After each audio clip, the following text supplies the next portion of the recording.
You who are the father of writing, it is out of a paternal love for your own children that you've been led to attribute them a quality which they cannot have. For this discovery of yours will create a forgetfulness in the learner's souls, but they will not use their memories, but instead rely on the external written characters to do so for themselves. The specific of which you've discovered is not an aid to memory, but to that of reminiscence. And you give your disciples not truth, but only the semblance of truth. For they will be the hearers of many things, but they will have learned nothing. And they will appear to be omniscient, but they will generally know nothing. They will be of a tiresome company, having the show of wisdom without the reality. Socrates of Phaedrus and Plato's Phaedrus. Now, if this quote seems a little out of place, let me explain. Far too often do we associate technology with cell phones, tablets, weapons, and automobiles. But there was a time when even writing would have been considered a technological advancement. A time when rhetoric in its purest form was fading away, paralleling today's fading away of emotional connectedness, emotional happiness, and knowledge intake. Now, before I go too far, I'd like to tip my figurative hat to those among us who have conquered the friend request accept button, and now enjoy life filled with hundreds of digital buddies. Joking aside, though, I think this does raise one question, and that's how many of these people are truly our friends, or is it just an image? The purpose of this discussion is to see how grounded we truly are in the real world with the rapid emergence of new technology.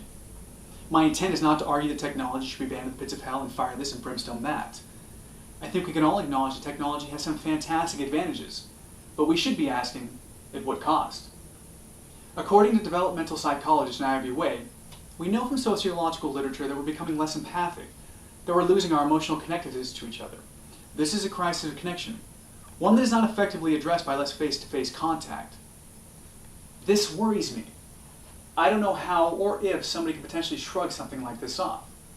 I would hope that many of you in here, like me, share many close and deep personal relationships and can't imagine living in a world where we don't get to at least see these people on a frequent basis.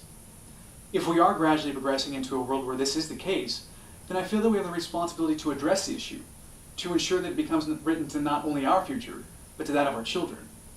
You see, empathy is critical in how we interact with other human beings.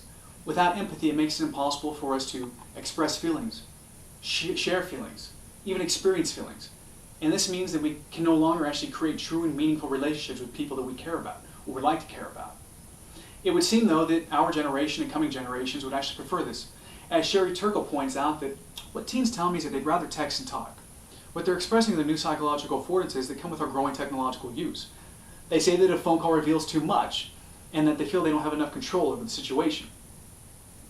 It would seem only logical then to assume that with emotional connectedness being pushed to the side, so does emotional happiness. Further on in her study, Sherry Turkle points out that with our growing use of technology, one of the side effects is that we're no longer actually keeping around other human beings that benefit us in any meaningful way.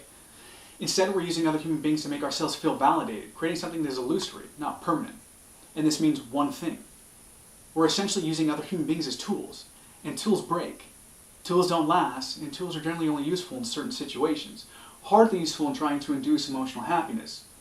The obvious choice should be this, is that we use technology as a tool. Our intrinsic worth and validation should not come from the emoticon in a text. It shouldn't come from a recent like on a picture. What it should come from are our accomplishments and our achievements and the people around us.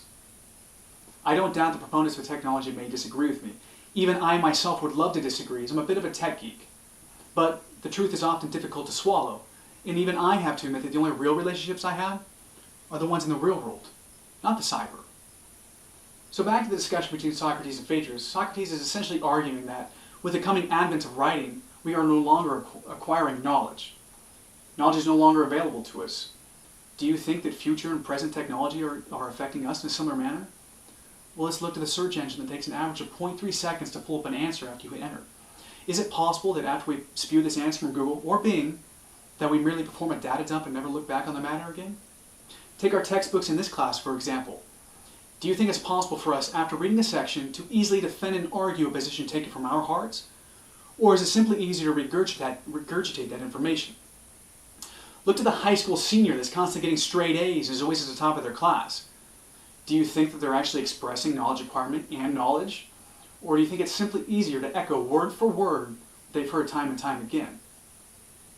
So far in this discussion, we've heard about emotional connectedness being pushed aside, and emotional happiness becoming a ghost of its original self, and finally, our supposed knowledge intake.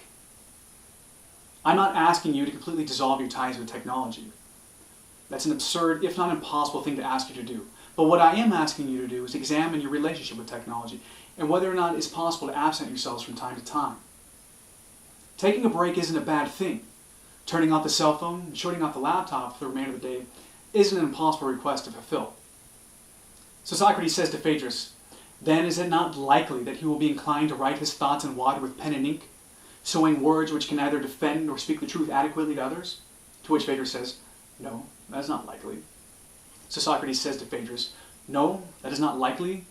That in the guarded letters he will so implant these words that can be guarded against the memorial of time, for himself and by any other old man that might follow his same path.